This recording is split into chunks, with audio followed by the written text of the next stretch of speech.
Hello, everyone. I'm Jabbour. I am the founder and creator of the Girlfriends Club and the creator of Girlfriend2Girlfriend. Welcome this evening to our show. Really excited to bring on my real life partner in crime during the day. For those of you that read the promo, the conversation is going to be centered around the fact that Jenna and I are truly chicks in the office. Jenna and I spend way too much time together, just saying. And way too much time together. Just saying, because it's 7:30 at night and I've been with you since about 7:30 this morning. Exactly. I mean, seriously, everyone say hi to Jenna. So you all met her before when she tortured me with like all these crazy questions. Mm-hmm. And there was an outpouring of like, you guys have great energy. And like, what's the deal? Well, the deal is like, we don't know what we're doing and we're just doing it together. we just do it. I'm like her work mom. And, but at the end of the day, we forged this incredible relationship. Mm-hmm. And we laugh at me all the time, which is great. Not all the time. Well, like a substantial amount of the time. But yeah. It's like, okay. Yeah, it's like most of the time. It's like, we really have to go through that spreadsheet again. We just did that. But we were talking about how everyone's day is just upside down because all we do is this, Zoom.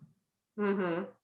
And I feel like it's almost harder. I'm sorry, I hope I didn't cut you off. No, go. It's like it's funny because I hear a lot about people saying that they feel really disconnected from their staff or from their boss. And I don't know, what's going on. It was so much easier when I could walk in the office. And I mean, like, let's be real. You didn't leave my office when we were in the office, or I didn't leave your office when we were in the office. But I almost feel like it's even easier to be disruptive in like this work from home setting. Like, am I the only person that feels like that? No, it's completely true.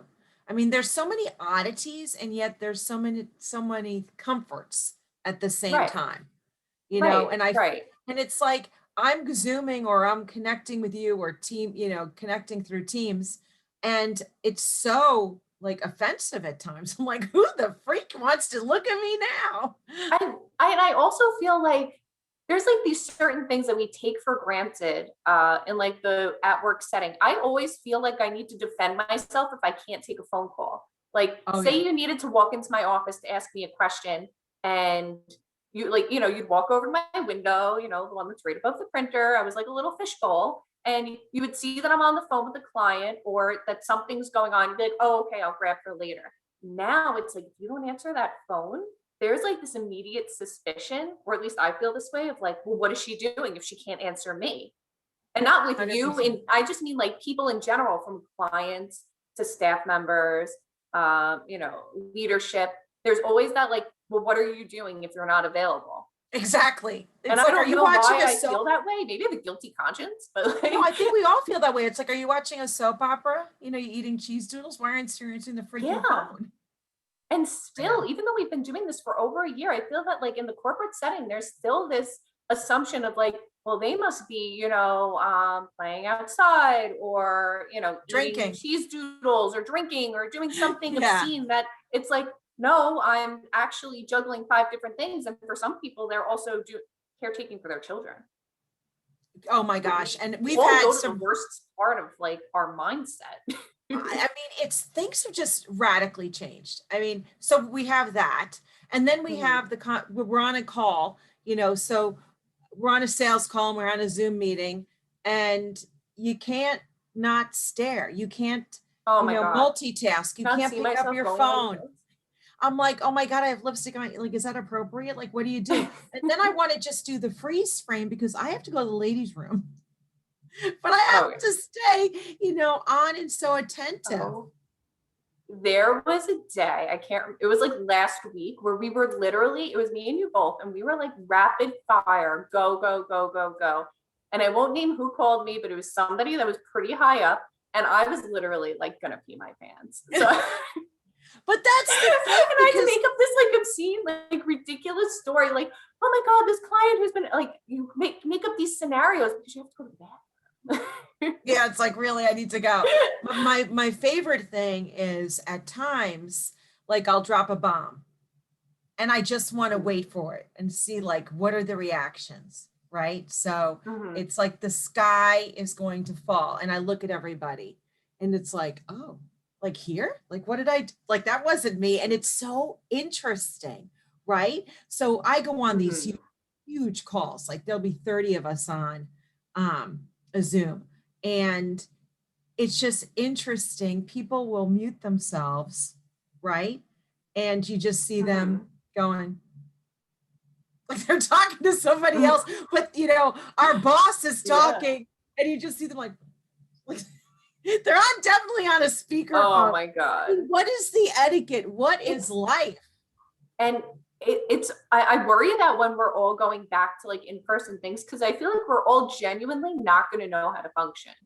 And I know it's such an exhausting conversation because we keep talking about it over and over again, the new normal and working from home. But it really is like, I feel like in a way we're almost understating the importance of this moment, because this lifestyle is something we've been moving towards as a society for, like 4, 5, 6 years, especially they're blaming it on the millennials, but like we were the ones who brought in the 4-day work week concept. And there's these, these small, like, what do you call them? Startups, like the tech startups that are coming up with all these trendy ideas on ways to connect with people, and give flexibility and work from home and flexible work schedules. And we've been thrust into that all at once. And it's going to change the way things are done and the way we live. Oh, it's changed so much. I mean, our personal lives have been affected so much, right?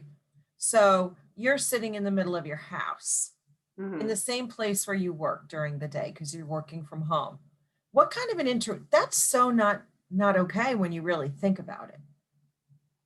It's definitely a balance. And as you know, my darling dog, I moved downstairs because on top of all of it, I moved into a new house with my husband and upstairs is carpeted. So my office was upstairs. I moved myself downstairs so the dog didn't make accidents on the carpet. Now I'm established down here, but this is really my living space. Right. And it's something that me and my husband fight about often, because if my desk is not completely cleared away and devoid of work, it's an argument at the end of the day, but he goes into his job every day. So he can't. It's definitely unhealthy. Oh, I think so. Cause so for everybody out there, I go to our office every day, but I'm the only one there. And the whole team, has chosen to still maintain working from home, which is the mandate from our corporate headquarters. But, I think about it a lot because when we are on our team Zooms, everybody's in their home setting and it is an interruption, whether you're in your kitchen, a family room, or even a home office. Right? I mean, it's still that, and there's different stressors, right? So we all have personal lives. We all have lives. And the one thing that I miss is our water cooler chats and gossip about like what's happening. Like I miss all like it's so hard to have the chit chat now. That's the one thing that I really miss. Yeah, like the outlandish client that it's like, oh, I heard her coming through your door. Like, did you hear that? So and so again. Literally. But just to get back to, we're in our private home settings and the intimacy, surrounding our homes, right? So those have been our respites. And for many, it's been a huge interruption, which creates clashes at home. There's a lot of friction. You're still working? It's funny. I was just across the street. So I live in a really cute neighborhood with a lot of young couples with like children, right? So I have a neighbor who's a stay-at-home mom, which by the way, that is a job. I'm completely convinced because, and I really hope she's watching because like, I don't know, a half hour before we went live, I like needed to take a break between work and coming to this. And I'm standing under her porch and it's raining and her son is taking buckets of water. He's maybe a year and a half old, maybe. He's dumping it over his head. And she's just sitting there. That's about right. I think that what I do is hard. That's hard. Yes. But first of all, that is a job. So kudos to Anna. 100%. But one of our other neighbors across the street came over with her 4-year-old daughter. And she had made a comment about how, so she has a very, very high level job in an accounting firm, and she's working from home. And her daughter was giving her sass, and this poor woman just looked so done. And she says to me, my husband doesn't understand that being home doesn't make these jobs any easier. Actually, it makes it worse. I agree with I'm that. doing them at the same time. And I was I like, agree with I hear you, girl. I can't watch my dog. I can't imagine a 4-year-old with sass. Well, I think that going back to the office for many will be like welcoming. Mm-hmm.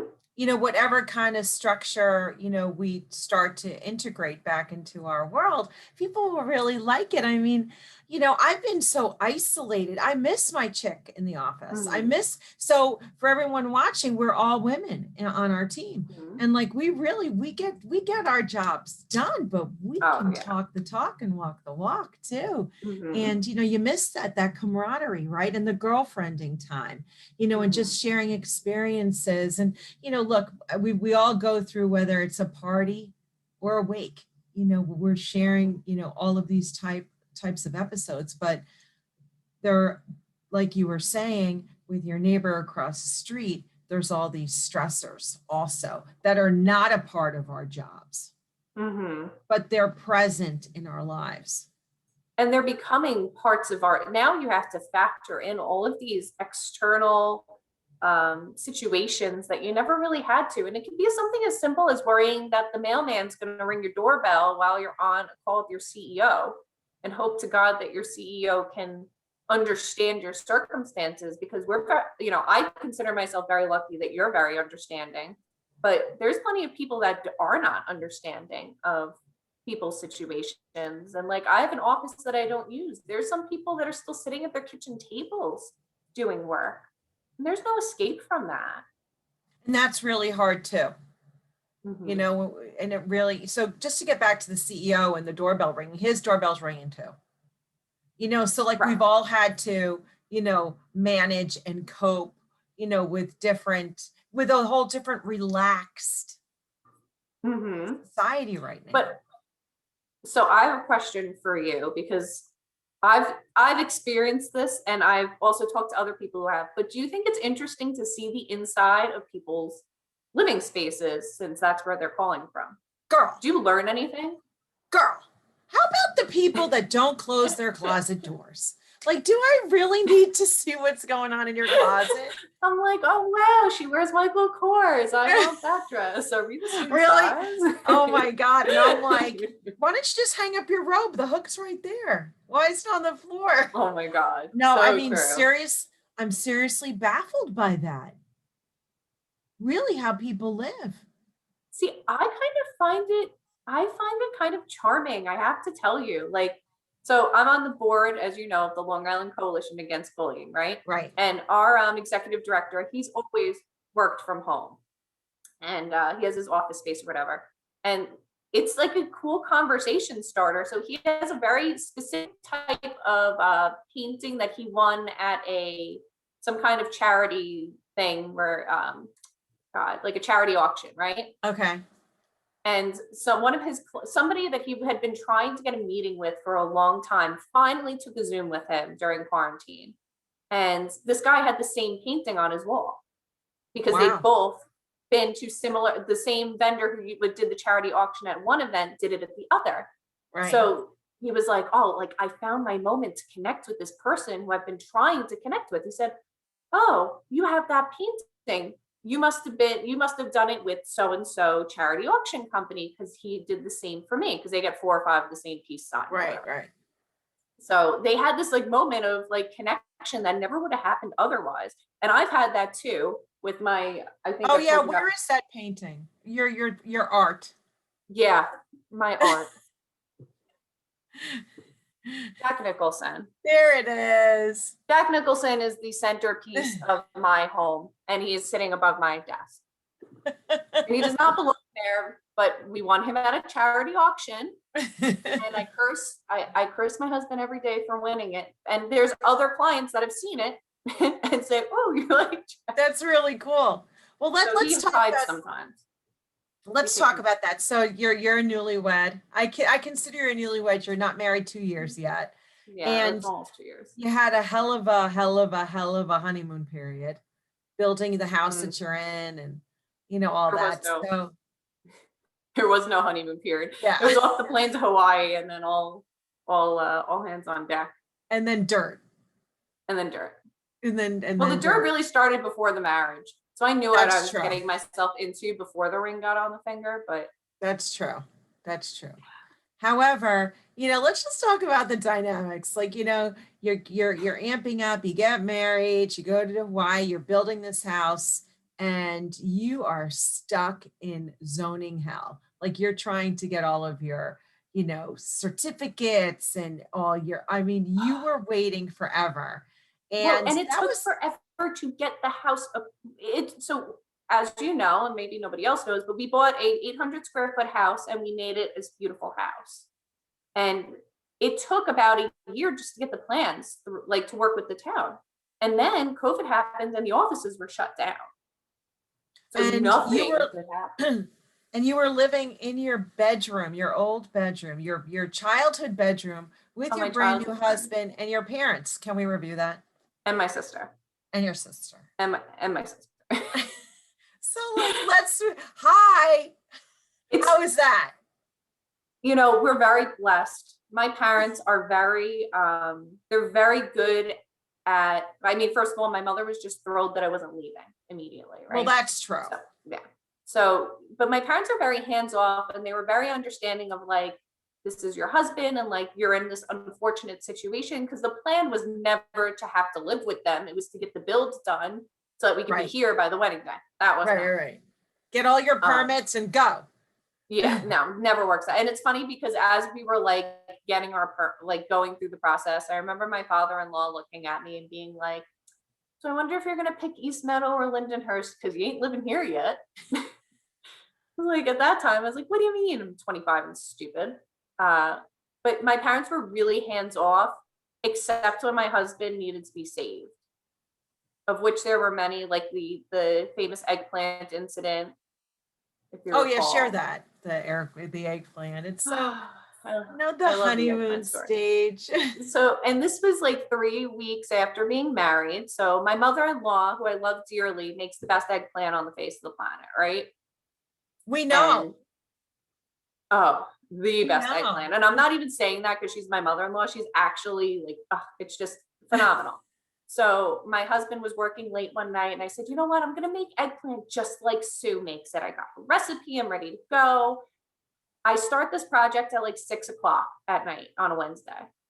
Nobody told me that eggplant takes this long. Nobody. That's the best. That's in the newlywed. And it wasn't even sliced yet and then dried. There was nothing done. I walked into my kitchen with 2 eggplants. My mom's like, oh, you're making eggplant tonight. I'm like, yeah, Sue makes this great recipe. My mom's like, okay, stays out of it. My husband comes home at 7:30 at night. He worked a really late night. And he's like, what are you doing? Oh, I'm going to surprise you with eggplant. I'm a little behind schedule. I'm still frying it and then I need to bake it. And I'm not really sure how long it has to bake for, but I hope you don't mind a late dinner. Well, my mom makes her eggplant a little darker than these. You're not frying them enough. Okay, Peter. And my mom uses more breadcrumbs. There's not really that many breadcrumbs on them. Okay, Peter. And she slices it thinner. Hers are about the width of a piece of paper and yours are kind of chunky. At this point, my mother's in the living room, gets up and says, oh, Petey, you look so tired. Why don't you go take a shower? Thank God. Yay, Mom. Now it's starting to set in that this eggplant's going to take 3-4 hours, right? Yeah. So I'm slaving in the kitchen. At that point, he's in the shower. I was at the local pizzeria. I would have been look, it's done. At this point, no, he's in bed. Now he's put himself to bed because he's so what, and I think it was 10:30 at night. My freaking eggplant's finally done. I wake him up and I'm like, well, you want to know what? This was kind of a disaster, but it tastes really good. I'm very proud for my first eggplant. So I make him plate and I'm waiting, you get all excited. So what do you think? Keep in mind, ladies, this is 3 weeks after the wedding. It's good. oh yeah, it's good. Yeah, it's pretty good. I'm like, well, is there anything I should do different next time to make it better? Well, my mom, she just, so Ah! I just, so now my father hears this and now he gets up. Oh, I see we have some eggplant. I'm a little hungry. Can I try some of your gorgeous eggplant, my beautiful daughter? Sure, Dad. Put it in front of him. He's literally looking at my husband going, ooh, really good, right? So Right over his awkward. head. So then who do I send it to? I send a package to my father-in-law and I send a package to to our editor and associate publisher, Joe Yes. Dowd. Yes. Two men that have been married for a number of years and should know the process, right? So I say, Peter, why don't you give these? I want to hear what your dad says, and I'll let you know what Joe Dowd says. So obviously, my father-in-law goes, you didn't tell her it didn't taste like your mother's, did you? I mean, he just couldn't understand. So we fast forward now, and he likes your eggplant. I know and that. He loves my. He's told me. And he loves my eggplant. But I mean, and that was when I was working, 60 hours a week, come home excited, and then just crushed all my dreams. And he didn't mean anything by it, but it was definitely like the touch point. Thank God my parents were there because he may not have walked out of the house. I was going to say that I feel like World War something would have erupted because. Well, his mother, the goddess Sue Natale, had to explain to him that she once had to take an entire dish and throw it in the garbage, in her first 3 weeks of marriage. Right. So apparently this is a thing. Oh no, it's a total thing. And that's what I want to tell you, that like there's this secret handbook that we need to share when you're a newlywed, because they're, oh, I'll make beef Wellington. Hi, not on a Monday. I mean, it's just, how we roll, but we're pleasers, right? And especially in the beginning. But maybe reservations are the best thing to do a couple of nights a week. Oh yeah, well, he knows how to pick, we have the Chinese food guy like on speed dial. We have our sushi guy now. He knows. Yeah, I mean, he knows like when Jenna's a little salty after work. But that's so just getting back to the whole dynamic now, working from home, so we have to talk about the different boundaries, right? Because it's hard, to shut down because work is constant. Work is always going to be there, but you can't let it impact or penetrate your private time because it gets. And it's hard. I know. And I'm guilty of being terrible at that. Just and I'm here to confront you. You can't let it happen because we're not saving lives, thank God. But you have to have private time. And, that's for everybody listening, men and women, girlfriends alike. It's like we have to learn how to shut down. I'm guilty of it too, reading emails 11 o'clock at night. But, we have to start getting better at boundaries. Our boundaries have disappeared during COVID. We're working crazy hours, we're multitasking, we're doing things. And yet also at the same time, we've allowed ourselves extra freedom and flexibility, which is great, right? Absolutely. I mean, my word for 2020, 2021 has been flexible. That's something that's pretty hard, when you're a leader to do. Like you want to be flexible, but there's so much structure in our day. But you know what I learned? Everything gets done. It's going to be there later. I'm not talking about deadline things. Yeah. Wait. And it goes. Well, and somehow you get so much done in a day because, I mean, this woman wakes up at like 5 o'clock, 4:30 in the morning to work out. Like I still can't do that. And that's something for yourself. So I always give you so much credit because if there's one thing we should all wake up early or stay up late for, it's something that makes us happy. Yeah. And something, well, I do it for myself because if I don't fit in that hour and it's gone. You're gonna say if I don't fit in that outfit. If I don't fit in that outfit, if I don't fit in that hour for myself. I'm really say that. I literally. Because that's what I worry about is going back to my pre-pandemic dresses for all my events. It's just so funny. I just got an email from work. But, you know, at the end of the day, Jenna, we all have to take time for ourselves. And that's just, you know, people call me crazy, but you know what? That's my crazy and it's a good crazy for me. But you know, that's just how I roll. And I think that there's a lot of statistics. I mean, do you remember we were getting pressured like, hey, take some vacation time during COVID? Still coming down like that.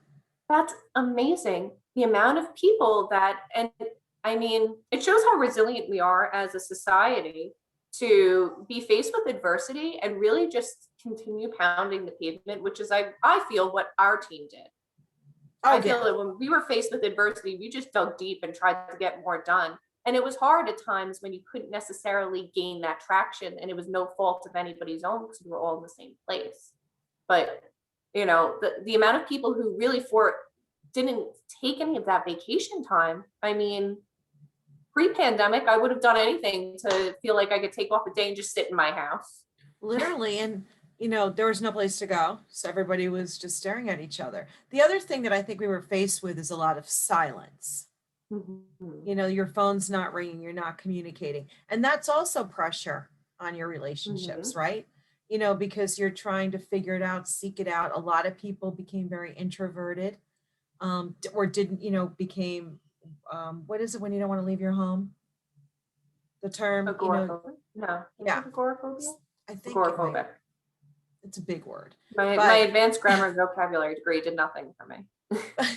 but you know, people became very cautious, scared, frightened, and now it's like, what do I do? Um, Mhm. and those are also stressors on relationships, regardless. You know, regardless Mhm. whether it's your work relationship or your home, a personal relationship, you know, it's really difficult. And I know for myself, um, and I can only speak for myself, that I've tried to balance, you know, all of the relationships in my life, and especially my work relationships, my girls, you know, my Mhm. team. I'm very sensitive to that, you know, and the kids, you know, and making sure that everybody's okay, and take the time, do what you need to do, Mhm. right? I mean, No, and definitely. you've done the same thing, you know, you want to just have a nice balance, because when we get back into the office, the shenanigans are going to start again. It's going to be great. It's going to be great. I can't wait to, like, yeah, it's just, yeah, it's going to be so, I can To wear be able to shoes walk again. out of your door to say something to somebody and have an answer. I can yell again. I can get an answer. Does anybody hear me? Oh my No, but I mean, God. you know, at the end of the day, this is just real life, right? And, you Mhm. know, we're all, you know, made up. There's so many pillars in everyone's world. And like, you're a Oh, big pillar definitely. in my life. And As are anyway, you to me. thank you for sitting here tonight, and maybe we'll do a part two really soon. I That don't would know be if this great. was fascinating, but to me it's always wonderful to sit Um, down with you and just, you well, know, thank you for listening to me. I always try to bring a good story or two. this is called Today was the girlfriending. eggplant. Yeah, exactly, the eggplant. She'll be posting the recipe, but you know, this is really girlfriending. And I think, you know, at the end of the day, let's all take the time and do some girlfriending or boyfriending, whatever you need to do, because it's important to take time for yourselves and Absolutely. take time for your girlfriends. So thank you everyone for tuning in, and I'll see you next week. And just so you know, we're going to be taking a break July and August. We'll be Mhm. looking forward to hearing anyone's requests on who they'd like to see sitting on Definitely. Girlfriend to Girlfriend in the fall. We've got already a great lineup, but my dog's trying to get in the room. But, you know, always welcome to send us some ideas. So we'll see you next week. Thank you, Jenna. Thank you, Good night, Kelly. everybody. See you tomorrow morning. You got it.